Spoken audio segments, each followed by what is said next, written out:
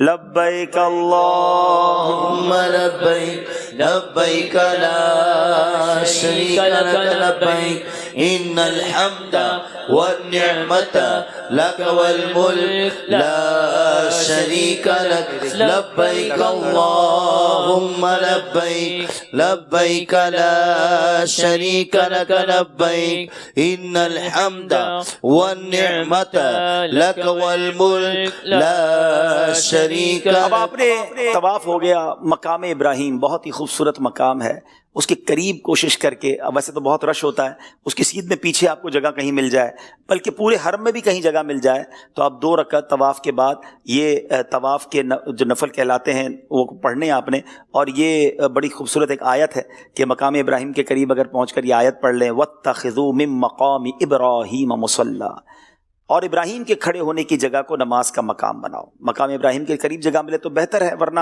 مسجد حرام میں جہاں بھی جگہ ملے، اور اگر وقت مکروہ نہ ہو تو 2 رکعت یہ نماز طواف ادا کرنی ہے. پہلی رکعت میں سورہ فاتحہ کے بعد قل یا ایھا الکافرون، اور دوسری رکعت میں قل هو اللہ احد پڑھنا ہے. یہ نماز یاد رہے واجب ہے، کوئی مجبوری نہ ہو تو طواف کے بعد فوراً پڑھنا سنت ہے. اکثر لوگ کندھا کھلا رکھ کر نماز پڑھتے ہیں، یہ مکروہ ہے. اسی طرح اگر مکروہ وقت داخل ہو گیا، یعنی عصر کے بعد آپ نے طواف کیا، بھی نفل نہیں پڑھ سکتے، یہ 2 رکعت نہیں پڑھ سکتے، تو آپ بعد میں بھی پڑھ سکتے ہیں، لیکن کوشش کریں کہ یہ مسجد الحرام کے اندر پڑھیں. اور اگر مسجد الحرام کے اندر آپ نہ پڑھ سکے، بھول کے اپنے ہوٹل وغیرہ چلے گئے، تو حدود حرم کے اندر آپ مکہ پاک میں بھی اس کو پڑھ سکتے ہیں، لیکن بہتر یہی ہے کہ مسجد الحرام میں ہم اس کو آ کر پڑھیں. اب آئیے پیارے اسلامی بھائیوں، نبی پاک کی حدیث پاک سنیں کہ جو مقام ابراہیم کے پیچھے 2 رکعتیں پڑھے اس کے اگلے پچھلے گناہ بخش دیے جائیں گے، اور قیامت کے دن امن والوں میں محشور ہوگا، یعنی اٹھایا جائے گا. کیا بات ہے. مقام ابراہیم کے بعد اس کی نماز کے لیے سب سے افضل کعبہ معظمہ کے اندر پڑھنا ہے، پھر حتیم میں میزاب رحمت کے نیچے، اس کے بعد حتیم میں کسی اور جگہ، پھر کعبہ معظمہ سے قریب تر جگہ، اور پھر مسجد الحرام میں کسی جگہ، اور پھر حرم مکہ کے اندر جہاں بھی ہو. تو مہربانی کر کے کوشش تو یہی کریں کہ حرم شریف کے اندر پڑھ لیں، ورنہ پھر حدود حرم کے اندر پڑھ لیں. اچھا، اب اس میں سنت یہ ہے کہ وقت کراہت نہ ہو تو طواف کے بعد فوراً نماز پڑھے، بیچ میں فاصلہ نہ ہو، اور اگر نہ پڑھی تو عمر بھر میں جب پڑھے گا ادا ہی ہے، قضا نہیں، مگر برا کیا کہ سنت فوت ہوئی. اب آئیے مقام ابراہیم کے قریب نوافل پڑھنے کے بھی امیر اہل سنت کے بڑے رکعت انگیز اور بڑے پیارے مناظر ہیں، آپ کو دکھاتے ہیں. طواف کے بعد مقام ابراہیم پر آ کر یہ آیت کریمہ پڑھیے، وَاتَّخِذُوا مِن مَّقَامِ إِبْرَاهِيمَ مُصَلًّى، اور اس کے بعد 2 رکعت نماز طواف پڑھیے. اور یہ نماز واجب ہے. پہلی رکعت میں قل یا ایھا الکافرون اور دوسری رکعت میں قل هو اللہ پڑھیں، بشرط یہ کہ مکروہ وقت نہ ہو. اگر مکروہ وقت ہو تو بعد میں پڑھ لیجئے. اگر مقام ابراہیم کے پاس جگہ نہ ملے تو مسجد حرام میں جہاں جگہ ملے وہاں نماز ادا کر لیں. اس کے بعد مقام ابراہیم پر دعا کیجئے کہ یہ دعا قبول ہونے کا وقت ہے.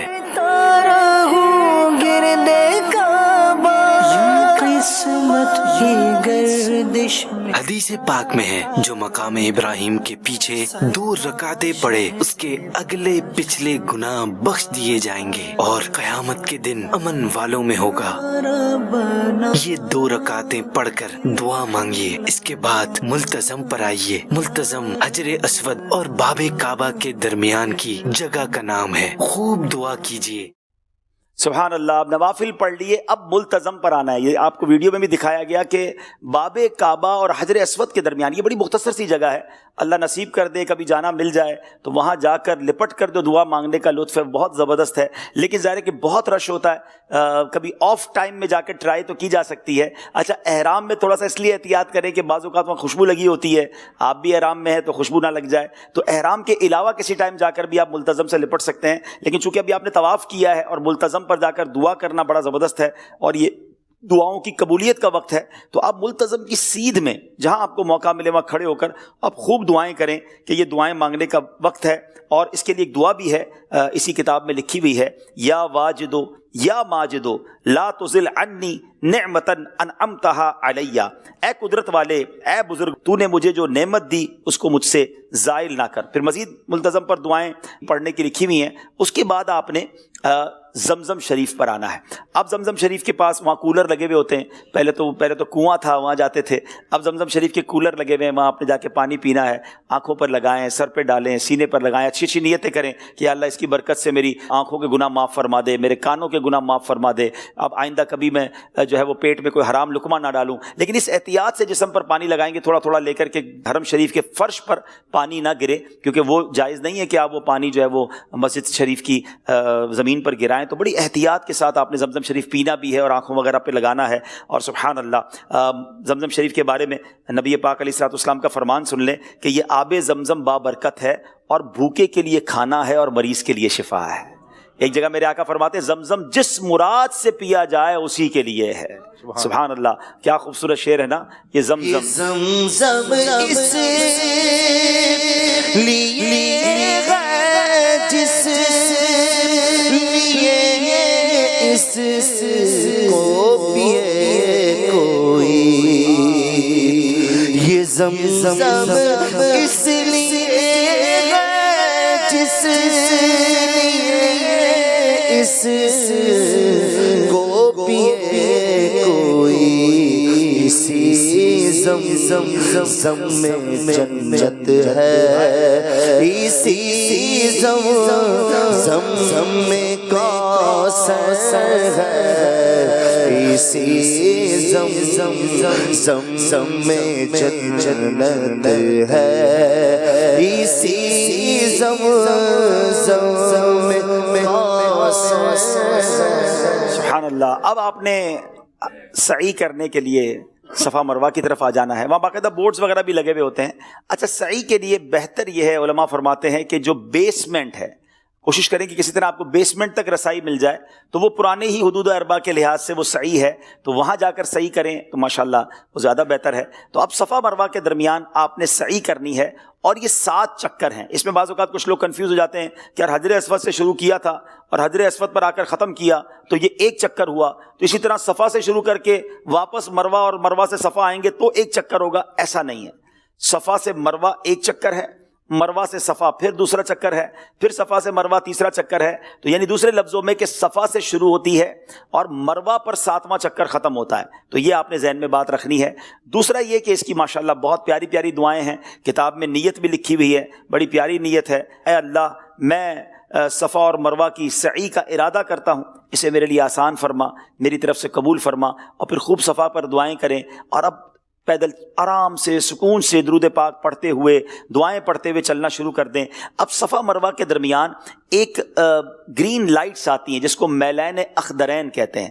جب وہ گرین لائٹس آئیں گی تو مردوں کو وہاں پر دوڑنا ہے، خواتین وہاں بھی بڑی نارمل چال سے ہی چلیں گی. تو مرد اس کے درمیان دوڑتے ہوئے پھر مروہ پہ پہنچیں گے. جب آپ مروہ پہنچ جائیں پھر کعبے کی طرف رخ کریں، پھر کچھ دعائیں کریں، جتنی ہمت ہے دعائیں کریں، پھر مروہ سے صفا آ جائیں، آپ صفا آ کر دعائیں کریں. اس طرح یہ آپ نے 7 چکر پورے کرنے ہیں. جب آپ کے صفا مروہ کے 7 چکر پورے ہو جائیں گے، یعنی آپ نے طواف کے 7 چکر بھی پورے کر لیے، صفا مروہ کے بھی 7 چکر پورے کر لیے، تو ماشاءاللہ آپ کا عمرہ ہو گیا.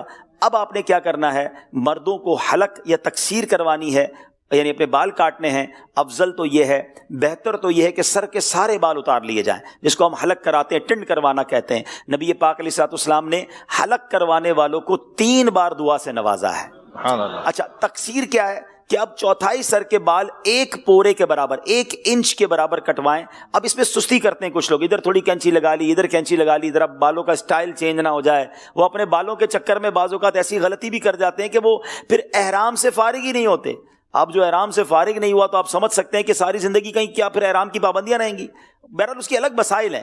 تو ہمیں اس میں جس کو کہتے ہیں اس میں بھی سستی نہ کریں. بہتر تو یہ کہ آپ ٹنڈی کروا لیں, اور اگر نہیں تو پھر نائی کے پاس جا کر اس کو باقاعدہ کہیں کہ بھائی میرے ہر تمام سر کے بال کم از کم 1-2 انچ کم کرو. آپ کو تسلی ہونی چاہیے کہ سر کے اتنے بال اتر گئے کہ میرا کم از کم احرام اتر گیا.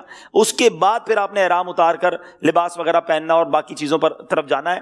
اسلامی بہنیں جو ہیں وہ تقصیری کریں گی, اور ان کا طریقہ یہ کہ اپنی چٹیا کے بال آخر میں اپنی انگلی پر لپیٹ لیں, یعنی ایک پورے کے برابر انہوں نے اپنی چٹیا کے بال کاٹنے ہیں تو وہ ایک پورے کے برابر لپیٹ کر پھر اس کو کاٹ لیں, تو ان کی تقصیر ہو جائے گی. تو یہ اب جا کر آپ کا احرام ختم ہوا, اب آپ جو بھی خوشبو لگانا ہے یا دیگر جو بھی معاملات ہیں وہ آپ کے لیے جائز ہو گئے. تو اس بات کا خیال رکھنا ہے کہ ایسا بھی ہوا کہ بعض اوقات کچھ لوگ زیادہ ماشاءاللہ عمرہ کرتے ہیں اور آپ نے بھی زیادہ عمرے کرنے ہیں, یاد رکھیے گا. بلکہ ہم نے یہ معمول دیکھا ہے بزرگوں کا, بڑوں کا, کہ پہلا عمرہ جب بھی کرتے ہیں جا کر تو وہ پہلا عمرہ نبی پاک علیہ الصلوۃ والسلام کے ایصال ثواب کے لیے کرتے ہیں.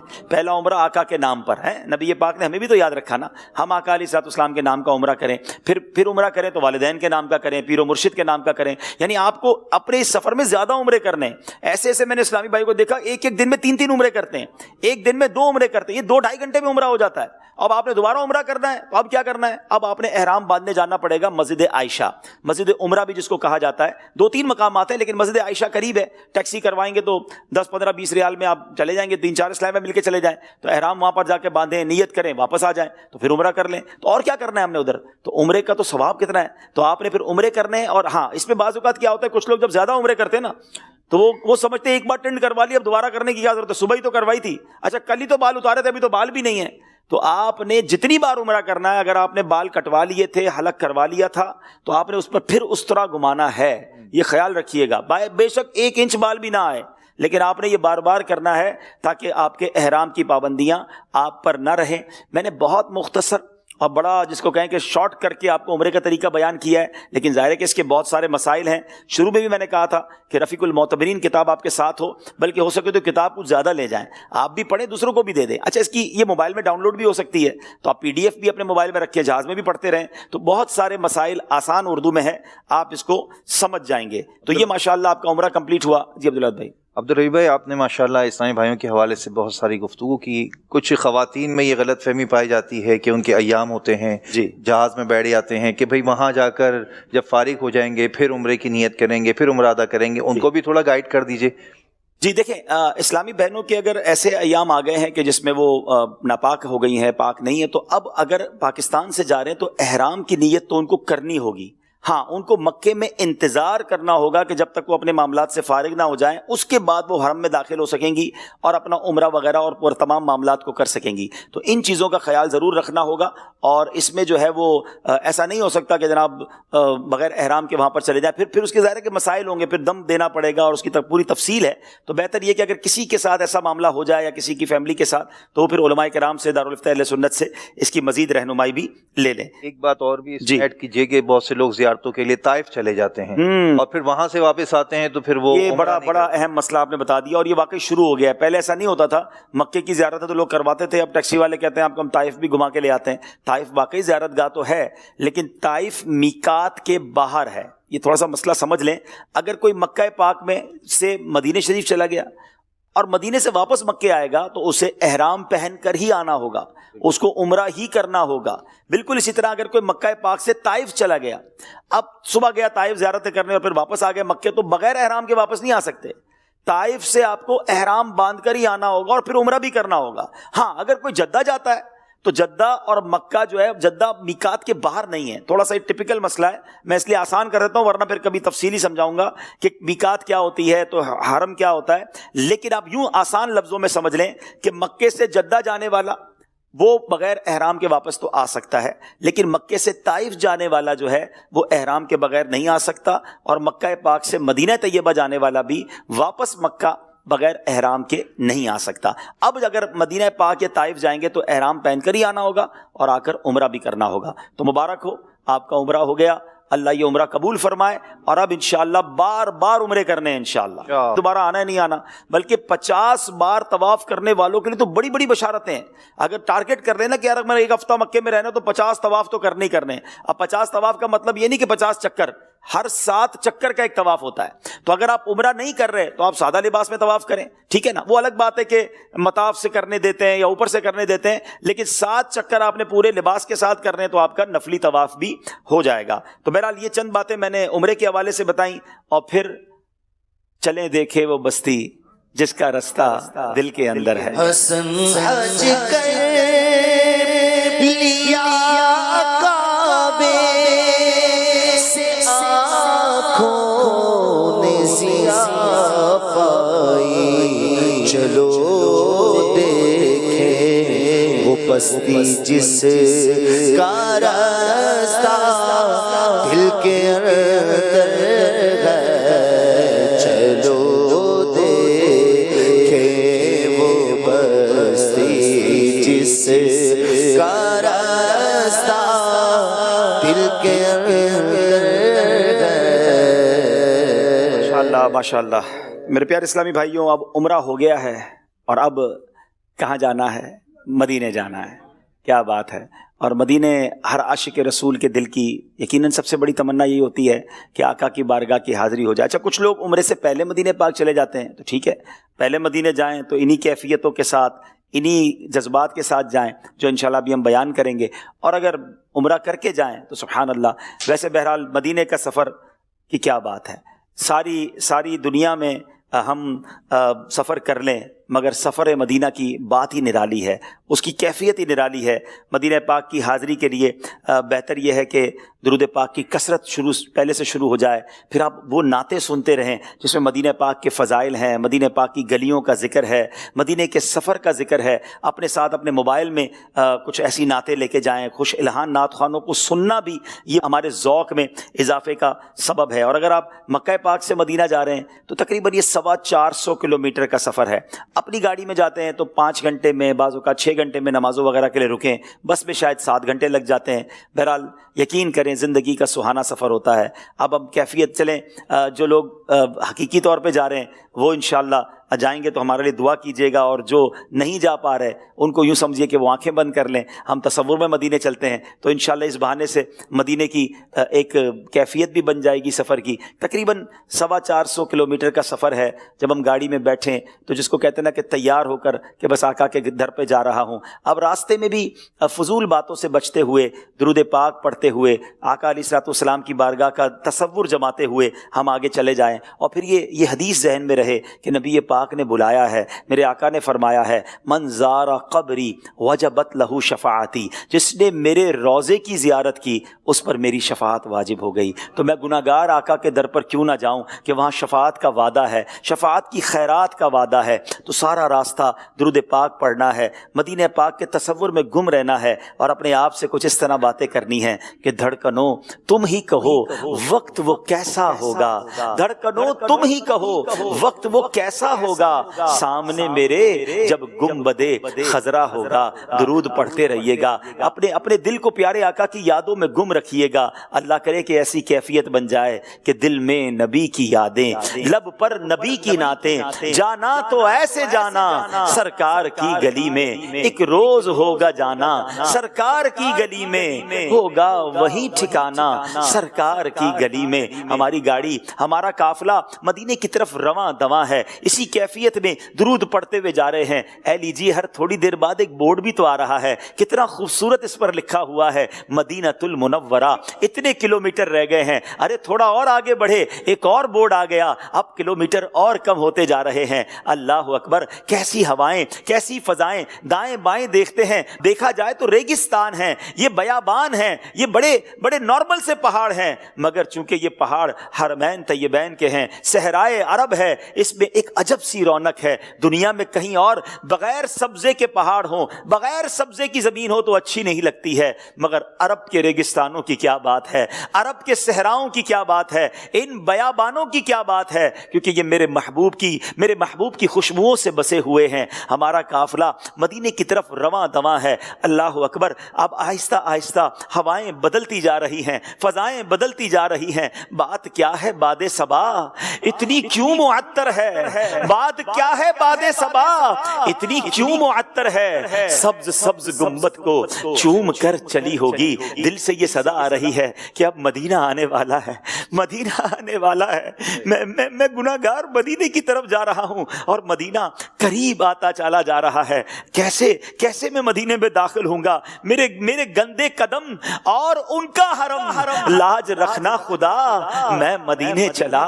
اعلیٰ حضرت امام اہل سنت بھی تو جھنجھوڑ رہے ہیں نا، اللہ اکبر، اپنے قدم اور وہ خاک پاک، حسرت ملائکہ کو جہاں وضع سر کی ہے، معراج کا سما ہے، کہاں پہنچے زائروں، ارے کرسی سے اونچی کرسی اسی پاک در کی ہے۔ اب ایسا کرتے ہیں، اب تو مدینہ بڑا قریب آ گیا ہے، گاڑی کو رکوا لیتے ہیں، ذرا تازہ وضو کر لیتے ہیں، تاکہ جب مدینہ پاک میں داخلہ ہونا تو وہ با وضو داخلہ ہونا چاہیے، تو وضو وغیرہ سے فارغ ہو جائیں، تاکہ اب دوبارہ ایک اچھے ذوق کے ساتھ با وضو مدینہ پاک میں داخلہ ہوگا۔ وضو کر لیا، اب چلیں پھر گاڑی میں بیٹھ گئے، ہاتھ میں تسبیح ہے، سر جھکا ہوا ہے، اپنے گناہ بھی یاد آ رہے ہیں، اور یہی کیفیت ہے کہ ہوئی امید برابر مدینہ آنے والا ہے۔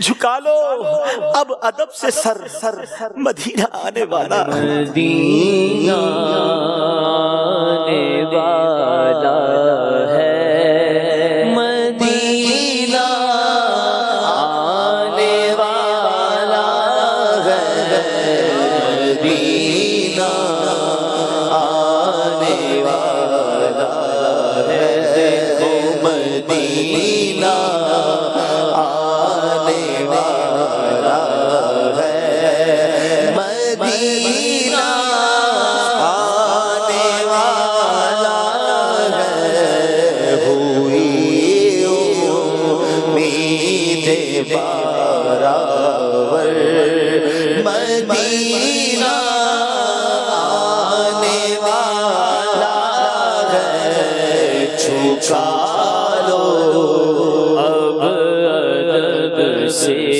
سر، مدینہ آنے والا ہے، جھکا لو اب ادب سے سبل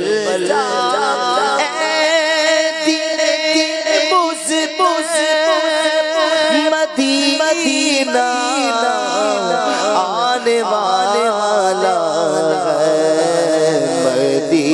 مدینہ آنے والا ہے، مدینہ آنے والا ہے۔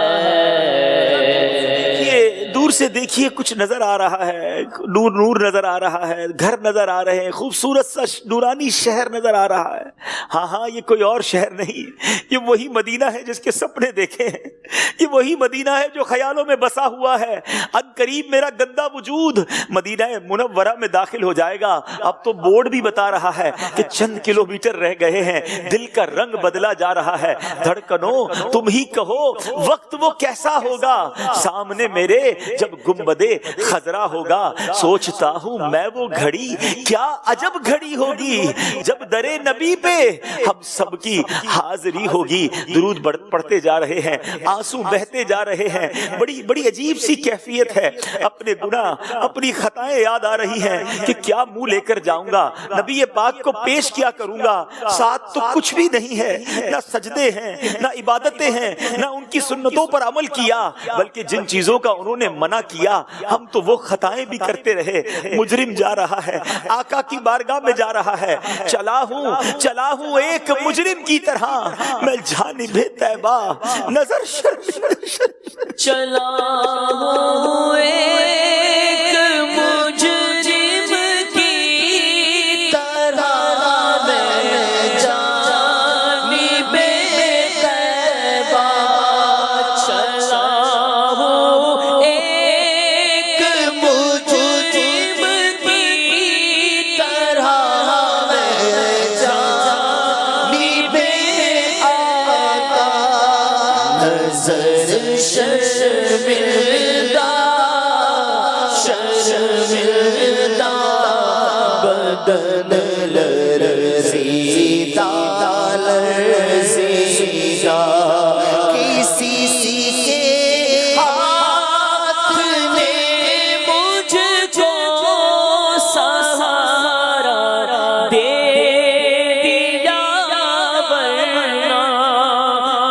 کسی کے ہاتھ نے مجھ کو سارا دے دیا ورنہ کہاں میں اور کہاں یہ راست سے پیچیدہ پیچیدہ۔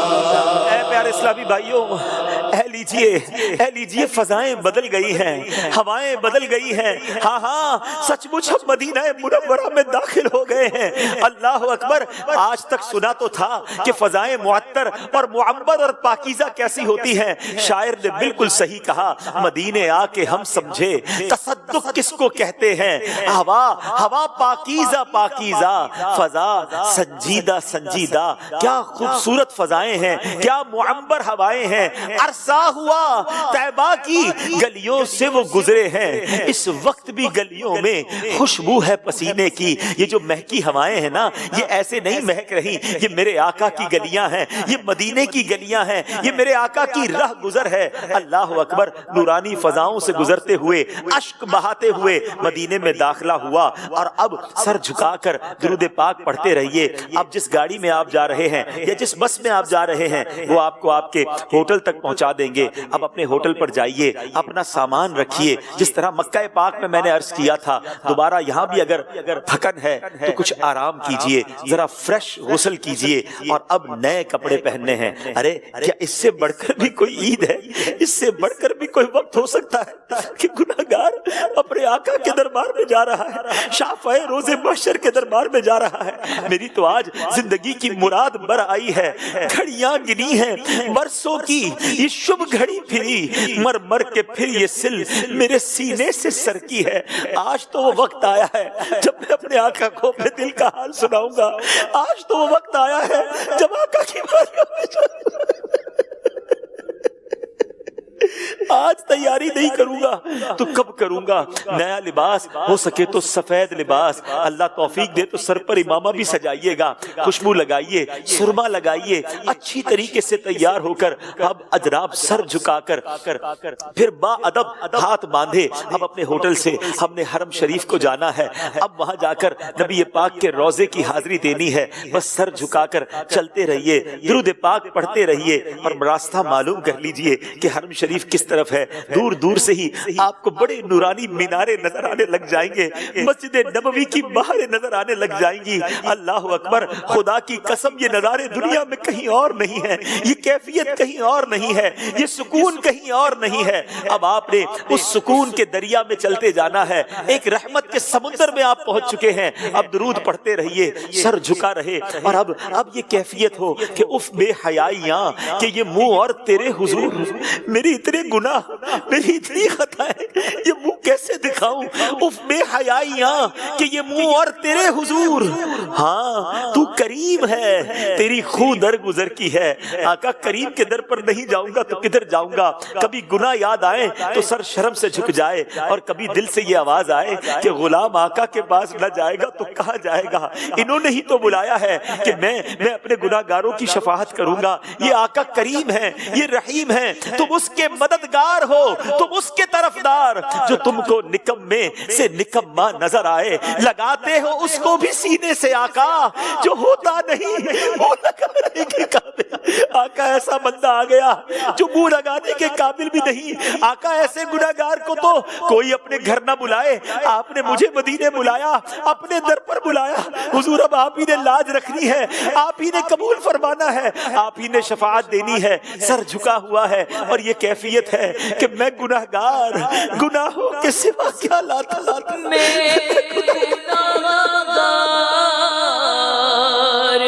گناہوں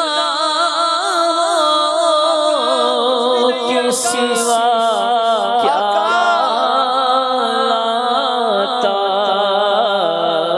نیکیاں ہوتی ہے سرکار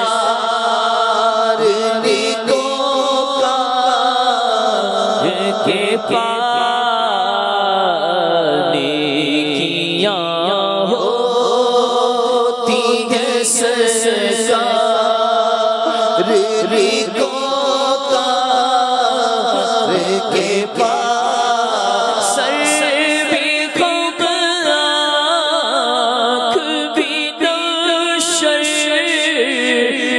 سے پانی پانی کیا کرو نظر نہیں کچھ بھی گناہ گار کے پاس. ہم کسی کے بھی گھر دنیا میں جاتے ہیں، کوئی تحفہ لے کر جاتے ہیں.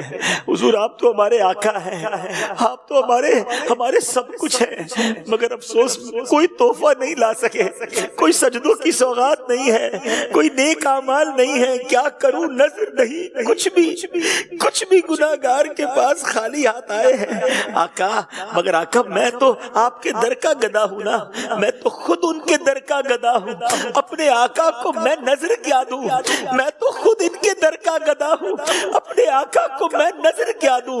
اب تو آنکھوں میں بھی کچھ نہیں ہے، ورنہ قدموں میں آنکھیں بچھا دوں.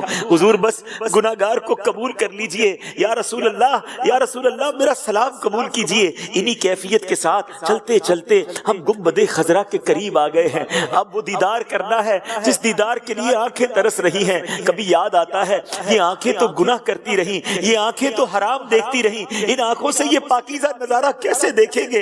اے کاش ایسی نگاہ ہو جائے کہ یہ آنکھیں اجیالی ہو جائیں، یہ آنکھوں کے گناہ معاف ہو جائیں. اور اب لرزتی آنکھوں سے تڑپتے دل کے ساتھ اپنے سر کو اٹھائیے. ہاں دیکھیے، یہ رہا گنبد خضرا، یہ رہا وہ گنبد خضرا جس کو آنکھوں سے، جس کو تصویروں میں چوما تھا. کس قدر خوبصورت، کس قدر جلوہ پیارا ہے ہماری آنکھوں کے سامنے. الصلاۃ والسلام علیک یا رسول اللہ، الصلاۃ والسلام علیک یا حبیب اللہ، الصلاۃ والسلام علیک یا نبی اللہ، الصلاۃ والسلام علیک یا نور اللہ.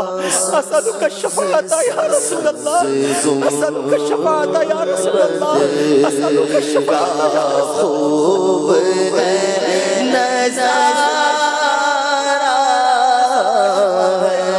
کس قدر سبحانہ، کیسا پیارا ہے، کس قدر سبحانہ، کیسا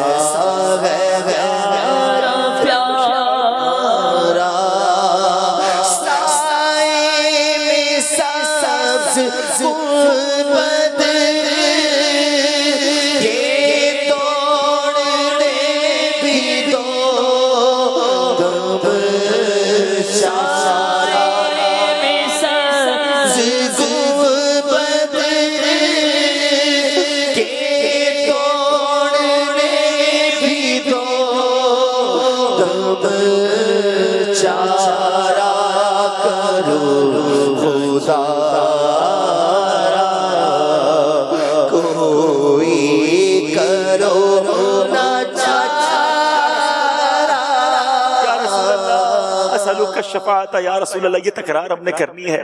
اس کا معنی یہ حضور آپ سے آپ کی شفاعت کا سوال ہے. حضور بھکاری آئے ہیں. اسألک الشفاعت یا رسول اللہ، اسألک الشفاعت یا رسول اللہ، الصلاۃ والسلام علیک یا خیر خلق اللہ، الصلاۃ والسلام علیک یا شفیع المذنبین، الصلاۃ والسلام علیک یا خاتم النبیین. آپ کو جس انداز میں درود پاک یاد ہے وہ پڑھتے رہیے گا اور پھر آقا کی بارگاہ میں سلام پیش کیجیے گا. حضور ہم گناہگاروں کا سلام قبول فرمائیے. حضور ہمارے والدین کا سلام قبول فرمائیے. حضور ہمارے پیر و مرشد کا سلام قبول فرمائیے. پھر جن لوگوں نے آپ کو نبی پاک کی بارگاہ میں سلام پیش کرنے کے لیے عرض کیا، آپ آقا کی بارگاہ میں ان کا سلام بھی پیش کیجئے اور نبی پاک سے عرض کیجئے نا، حضور بد ہیں تو آپ کے ہیں، بھلے ہیں تو آپ کے، ٹکڑوں سے تو یہی کے بلے، رخ کدھر کریں جائیں کہاں، پکارے کسے کس کا منہ تکے، کیا پرسش اور جا بھی سگے بے ہنر کی ہے. آقا نگاہ لطف کے امیدوار ہم بھی ہیں، لیے ہوئے تو دل بے قرار ہم بھی ہیں. ہمارے دست تمنا کی لاج بھی رکھنا، تیرے فقیروں میں اے شہریار ہم بھی ہیں. آقا دنیا بھر سے لوگ آئے ہوئے ہیں، نیک بھی آ رہے ہیں، سلام بھی پیش کر رہے ہیں، مگر حضور تیرے فقیروں میں اے شہریار ہم بھی ہیں، ہمارا سلام بھی قبول فرمائیے. آقا سینکڑوں کے دل منور کر دیے، اس طرف بھی آنکھ اٹھا کر دیکھ لو. حضور ایک بار توجہ محتاج نظر ہے حال میرا، محتاج نظر ہے حال میرا، محتاج نظر ہے حال میرا، سرکار توجہ فرمائے، سرکار توجہ فرمائے، صرف طالت گدا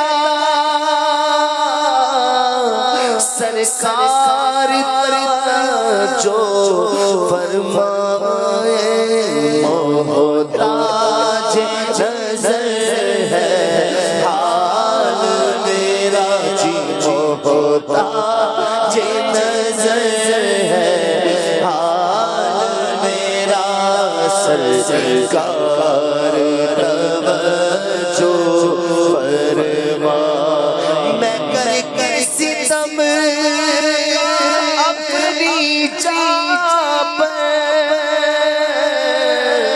قرآن سے جاؤں گا سن کر، آیا ہوں بہت شرمندہ سا میں، آیا ہوں بہت شرمندہ سا، سرکار توجہ فرمائے، سرکار توجہ فرمائے۔ حضور بہت سے عاشق تڑپتے سے چھوڑ آیا، بلاوے کے منتظر ہے لیکن نہ صبح آیا نہ شام آیا۔ حضور آج تو ہم آنکھیں بند کیے یہاں مدنی چینل کے اسٹوڈیو میں، اور نہ جانے دنیا میں کہاں کہاں آپ کے عاشق جن کی آنکھوں میں آنسو ہیں، تصور کے ذریعے آئے ہیں آپ کے قدموں میں۔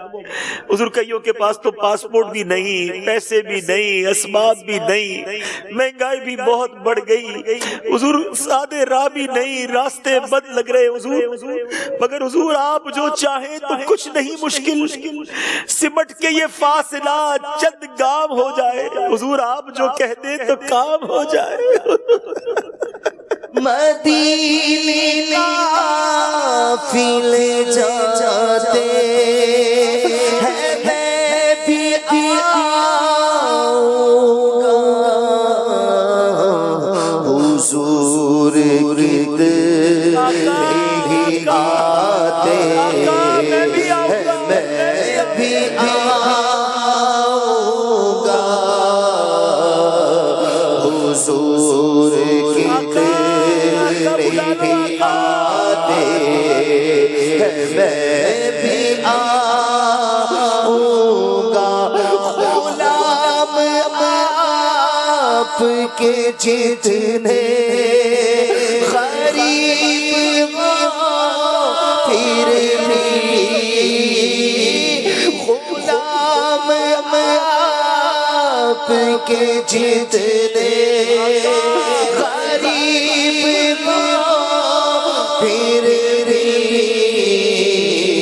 غلام آتے ہیں جاتے ہیں، میں بھی آؤں گا۔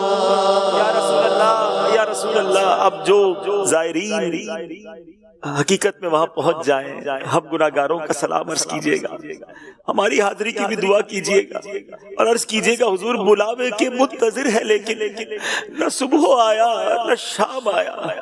سرکار کی امت کے لیے دعا کیجئے گا، عالم اسلام کے لیے دعائیں کیجئے گا۔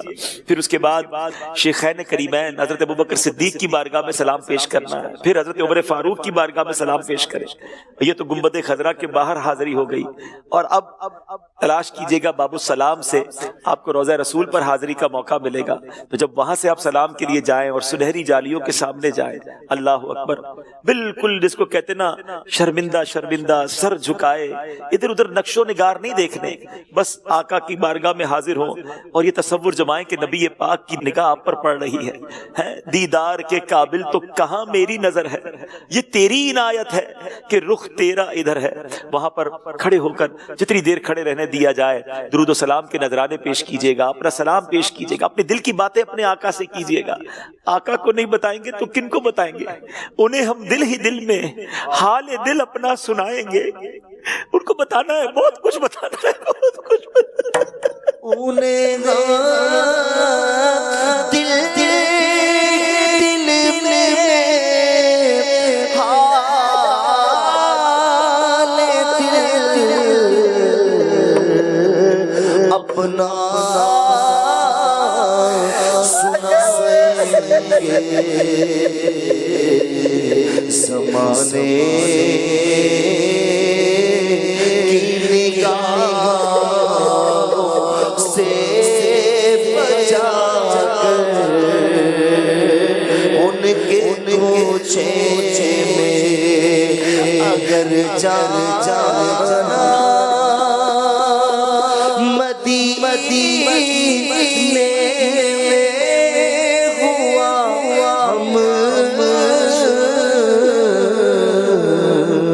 ہم کے ماروں کا، اگر جانا مدینے ہوا ہم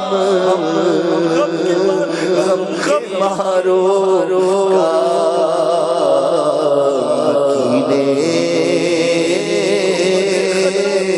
گنبد خضرا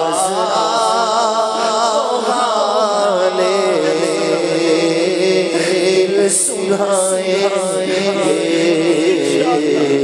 بڑی امید ہے سرکار قدموں پہ بلائیں گے،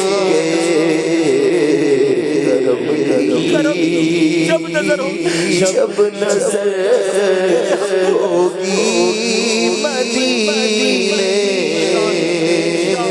ہم بھی جائیں گے۔ اب جتنے دن مدینہ پاک میں رہے باادب رہیے گا، جیسے جی چاہے جہاں میں گھوم پھر، پر یہ مدینہ ہے، یہاں آہستہ چل، ادب کے ساتھ رہیے گا۔ کسی اور شہر میں نہیں ہیں آپ اس شہر میں کہ جب فرشتے آنے کو ترستے ہیں، یہ وہ گلیاں ہیں جب میرے محبوب گھما پھرا کرتے تھے، قدم قدم پر میرے آقا کی یادیں ہیں، کس طرح پاؤں رکھے یا صاحب بصیرت، آنکھیں بچھی ہوئی ہے ہر جا تیری گلی میں، بڑے بڑے اولیاء کتب ابدال یہاں آتے ہیں، ہمیں نہیں پتا۔ مدینہ تو رازوں کی سرزمین ہے، ادب سے رہنا ہے، مدینے والوں کا بھی بے ادبی نہیں کرنی آپ نے، بس سر جھکا رہے، درود پڑھتے رہیے، تلاوت کرتے رہیے، پانچوں نمازوں کے بعد موقع ملے تو آقا کی بارگاہ میں حاضری دے، جب جب شوق بڑھے آقا کی بارگاہ میں آپ نے حاضری دینی ہے، تلاوت قرآن کرنی ہے، گھومنا پھرنا مستی مذاق اس کے لیے نہیں گئے ہم، بس خود سوچے تو صحیح کہاں ہے، ساری دنیا تڑپ رہی ہے، جس کے سامنے مدینے کا ذکر کرو اس کی آنکھیں نم ہو جاتی ہیں، اور مجھے میرے آقا نے بنا لیا ہے، بڑے بڑے نیک لوگ پیچھے رہ گئے اور میں آ گیا، اس کیفیت میں رہنا ہے، اور پھر ہم سب کے لیے بھی دعا کرنی ہے، جو پیچھے رہ گئے ان سب کے لیے بھی آپ نے دعائیں کرنی ہے، اور اس کے بعد پھر آپ نے وہاں مدینہ پاک میں جنت البقیع قریب ہے، وہاں جائے، جنت البقیع کے پاس جا کر آپ نے وہاں فاتحہ پڑھنا ہے، وہاں سلام پیش کرنا ہے، ہو سکے تو روزانہ سید الشہداء سیدنا حمزہ رضی اللہ تعالیٰ عنہ اور شہداء احد کی بارگاہ میں حاضری دے جب جب موقع ملے، اور ماشاءاللہ اگر یہ معمول بنا لے کہ روزانہ رات کو عشاء کے بعد وقت مناسب پر شہداء احد کی حاضری ہو جائے، اور روزانہ فجر کے بعد اگر قباء شریف کی آپ کی حاضری ہو جائے تو قباء شریف کی تو کیا بات ہے کہ جو 2 رکعت نفل مسجد قباء میں جا کر ادا کرتا ہے اس کو مقبول عمرے کا ثواب ملتا ہے، تو سبحان اللہ یہ نعمت مدینے میں حاصل ہیں، تو وہاں قباء شریف کی حاضری ہو، جبل احد کی حاضری ہو، اور مزید مدینہ پاک کی زیارتیں ماشاءاللہ عاشقان رسول کرواتے ہیں تو وہ بھی زیارت کریں، بس اس کے بعد زیادہ وقت آقا کے قدموں میں گزاریں، اور پھر جب آخری وقت آئے تو تڑپتے ہوئے بلکتے ہوئے آقا سے اس طرح عرض کریں کہ حضور اپنے قدموں میں رکھ لے، اور اگر میں واپس جانا میرے مقدر میں تو حضور پھر جلد بلائیے گا، جلد عطار کو پھر بلانا، الوداع تاجدار مدینہ۔ ان کیفیتوں کے ساتھ آپ نے یہ سفر کرنا ہے۔ میں یہاں ایک مشورہ دوں گا کہ اگر ممکن ہو تو کسی عاشق رسول کے ساتھ سفر کریں، اگر ممکن ہو تو کسی عالم دین صحیح العقیدہ عاشق رسول عالم دین کے ساتھ سفر کریں، تاکہ مسائل بھی پتہ چلتے رہیں، تربیت بھی ہوتی رہے اور ذوق بھی بڑھتا رہے، کیونکہ اس کا لطف ہی اور ہے۔ بعض اوقات ایسے ساتھی، ایسے ہمراہ، ایسے دوست ہوتے ہیں جو فضول باتوں میں لگاتے ہیں، جو سیاست کی باتیں کر رہے ہوتے ہیں، جیسے ہی ہوٹل میں آؤ تو جناب ہنسی مذاق ٹھٹھا مذاق لگا ہوتا ہے۔ میں ان کاموں کے لیے نہیں گیا، میں بخشش لینے گیا ہوں، میں شفاعت لینے گیا ہوں، میں معافی مانگنے گیا ہوں، اور آقا سے بار بار مدینہ مانگنے گیا ہوں۔ مجھے تو یہی تو مرنا ہے، مجھے کہیں اور نہیں مرنا، کیونکہ میرے آقا علیہ الصلوۃ والسلام نے فرمایا کہ تم میں سے جس سے ہو سکے وہ مدینے میں مرے، کہ جو مدینے میں مرے گا میں اس کی شفاعت کروں گا۔ تو میں نے تو مدینے میں موت بھی مانگنی ہے، گر گڑا کر مانگنی ہے کہ حضور جب بھی میرا آخری وقت ہو مجھے اپنے قدموں میں بلائیے گا، اور یہی قدموں میں ایمان والی، عافیت والی اور حضور آپ کی دید والی موت نصیب ہو جائے، اور اپنے قدموں میں۔ ہاں جنت البقیع جو ہے نا، ایسی جنت البقیع سے پیار نہیں ہے، خدا کی قسم دنیا کے قبرستانوں میں جائے تو خوف آتا ہے، جنت البقیع کو دیکھے تو مرنے کو جی چاہتا ہے۔ آقا کے قدموں میں یہ قبرستان جلوے لٹا رہا ہے۔ اللہ کرے کہ جنت البقیع ہمارا مدفن بن جائے اور ہمیں مدینے کے سوا کہیں اور موت نصیب نہ ہو۔ اللہ یہ سفر قبول فرمائے اور یہ سفر بار بار نصیب فرمائے۔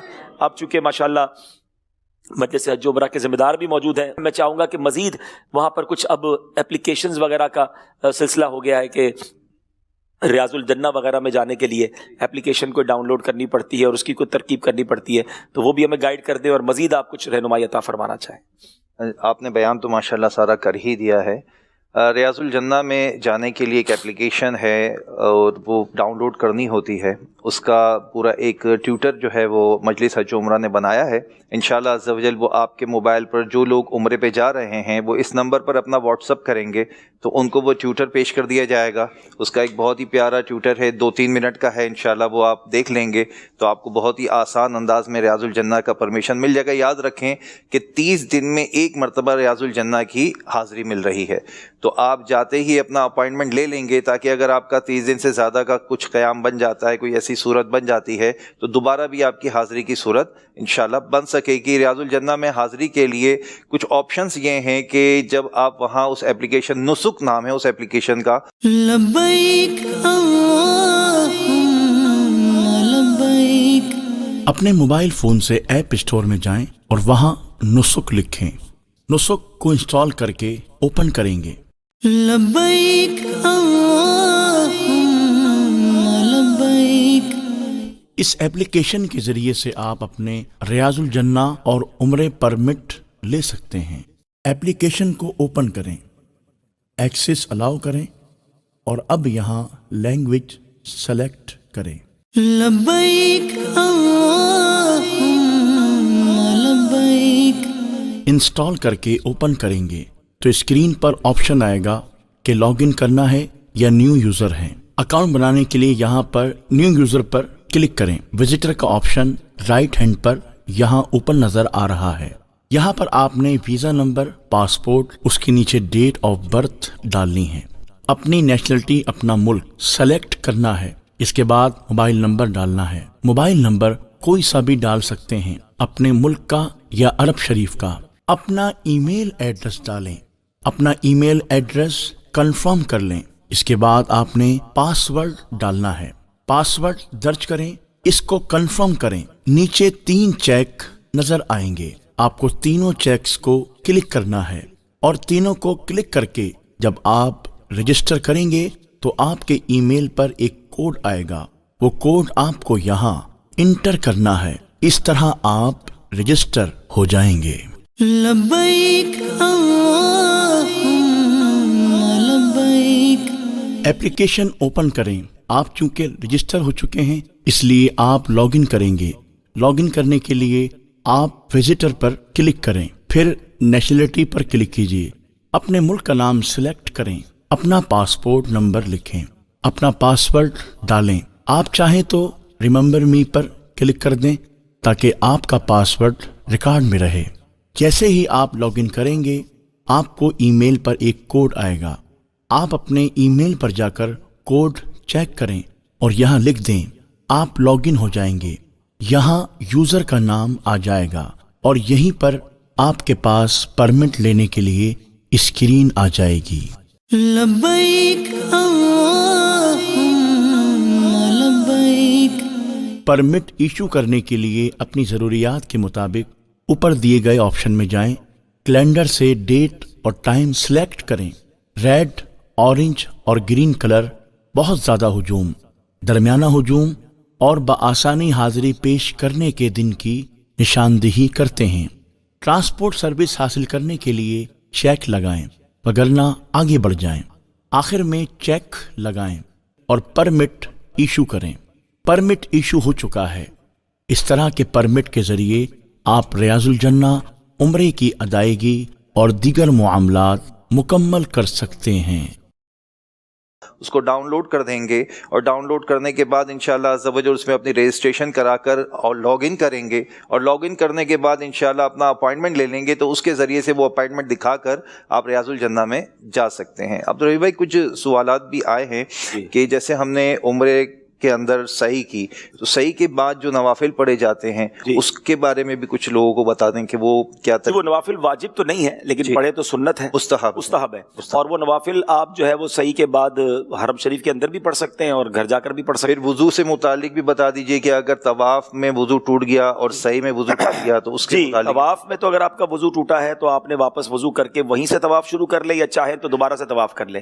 لیکن سعی کے اندر اگر آپ بے وضو بھی ہیں تو آپ بغیر وضو کے بھی سعی کر سکتے ہیں. طواف میں اگر 4 پھیرے کر لیے ہیں تو پھر شروع سے نہیں کریں گے، ٹھیک ہے، تو کنٹینیو کریں گے. ٹھیک ہے. اگر یہ 4 یا اس سے زائد پھیرے کر لیے ہیں تو پھر تو آپ جہاں تک طواف کر لیا تھا واپس آ کر وہیں سے شروع کریں. اور اگر آپ نے ایک ہی چکر کیا، 2 چکر کیا، بھی 4 سے کم کیے اور وضو ٹوٹ گیا یا واش روم وغیرہ کی حاجت ہے، اچھا بعض اوقات وضو ٹوٹتا نہیں ہے لیکن حاجت ہوتی ہے، تو ایسی حاجت میں بھی طواف نہ کریں. پھر آپ کی کیفیت اور ذوق تو نہیں بنے گا نا. آپ چلے جائیں دوبارہ سے فریش ہو کر دوبارہ آ جائیں اور پھر انشاءاللہ اگر 4 چکر سے کم ہوئے تو طواف دوبارہ شروع کر دیں اور اگر 4 سے زیادہ ہو گئے تو جہاں سے چھوڑا تھا وہیں سے شروع کر دیں اور انشاءاللہ دل جمعی کے ساتھ طواف کریں. البتہ اگر سعی کے دوران وضو نہیں ہے تو بے وضو بھی سعی ہو سکتی ہے، مگر سعی کے نوافل اگر پڑھنے تو اس کے لیے ظاہر ہے پھر دوبارہ آپ کو وضو کرنا ہوگا. اچھا اس میں ایسا ہے جیسے آپ نے کہا کہ وہ چادر گرتی رہتی ہے تو اب جیسے ایک رکن میں کتنی مرتبہ چادر صحیح کر سکتے ہیں؟ ایک سوال آیا ہے. جی ایک رکن میں جو علماء سے سیکھا ہے کہ 3 بار، اگر 3 بار کیا تو نماز فاسد ہو جائے گی.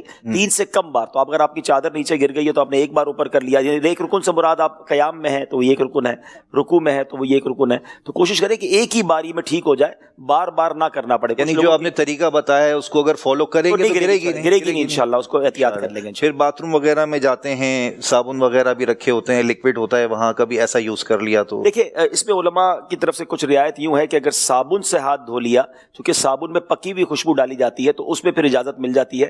لیکن بہتر یہی ہے کہ آپ صابن سے اور ان چیزوں سے اپنے آپ کو تھوڑی دیر کا تو احرام اس سے بچائیں اپنے آپ کو. لیکن آپ کو اگر ایسا فیل ہو رہا ہے کہ یار واش روم یوز کیا ہے اور صابن نہیں یوز کروں گا تو تھوڑی سی کراہت ہوگی تو پھر آپ صابن سے ہاتھ دھو سکتے ہیں. یہاں بھی میل چھڑانے کی یا خوشبو حاصل کرنے کی نیت نہ ہو، یا تو بس یہ کہ آپ نے اپنے ہاتھ صاف کر لیے، تو یہ نیت ہونی چاہیے. ماشاءاللہ ماشاءاللہ. اسی طریقے سے ہماری جو مجلس کا نمبر آپ نوٹ کر لیں جہاں آپ رابطہ کر سکیں گے 0321 9292 370 0313 9226 252.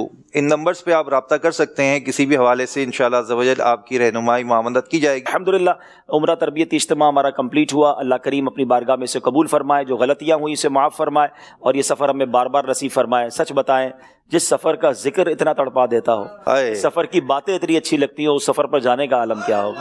اللہ یہ سفر آپ کو بھی نصیب فرمائے، آپ کے صدقے مجھے بھی نصیب فرمائے، مدنی چینل کے ناظرین کو بھی نصیب فرمائے. یہ مل کر ادب و شوق کے ساتھ صلاۃ و سلام میں شامل ہو جائیں. بسم اللہ الرحمن الرحیم. مصطفیٰ جان رحمت تیرا کو سلام شمع بز میں ہدایت تیرا کو سلام سلام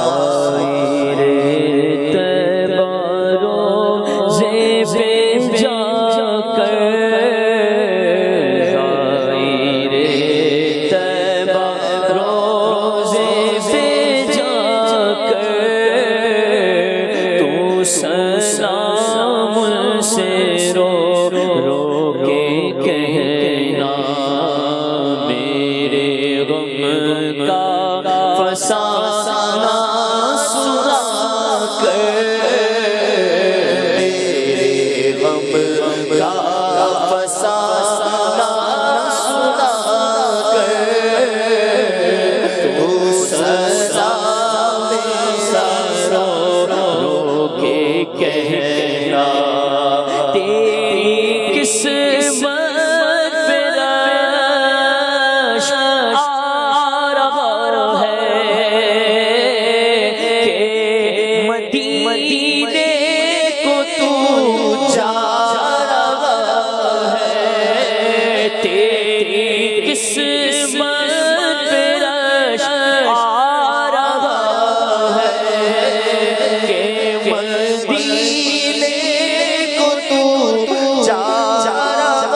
پہنچ جائے تیرا سفینہ،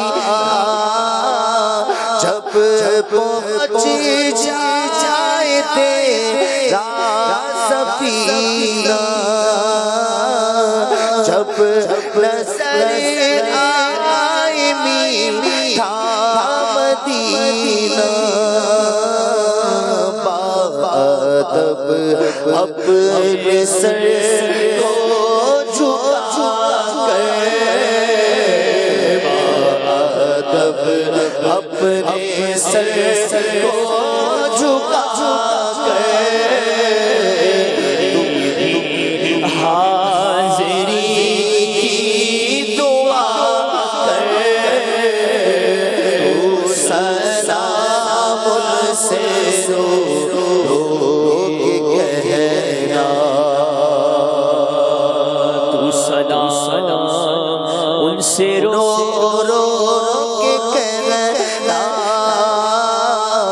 تو سلام ان سے رو کے کہنا، کہنا ادار ہے شاہ علی ہے، فقط تجھ سے تیرا سوال، تو سوال اس کا پورا شاہ کر، تو سلام میرا رو کے کہنا، غوث اعظم امام متقا کا جلوائے شان قدرت لاکھوں سلام، سے قسمت کے قدسی کہے غرضا مصطفیٰ جان رحمت لاکھوں سلام، شمع عزم ہدایت اے رب کریم ہم سب کی حاضری قبول فرما، اور جلدی جلدی حرمین طیبین کی بادب حاضریاں ہمارا مقدر بنا دے۔ اسی سال رمضان مدینہ بھی عطا فرما، رمضان مکہ بھی عطا فرما، اسی سال حج کرنے والوں میں ہمارا نام بھی، جو جا رہے ہیں ان کا سفر قبول فرما، آسانیاں فرما اور مقبول حاضریاں نصیب فرما۔ اللہم ربی یسر ولا تعسر وتمم لنا بالخیر یا فتاح وبک نستعین، وصلی اللہ تعالی علی خیر خلقہ محمد وآلہ وصحبہ اجمعین برحمتک۔ لبیک اللہم لبیک، لبیک لا شریک لک لبیک، ان الحمد والنعمت لک والملک لا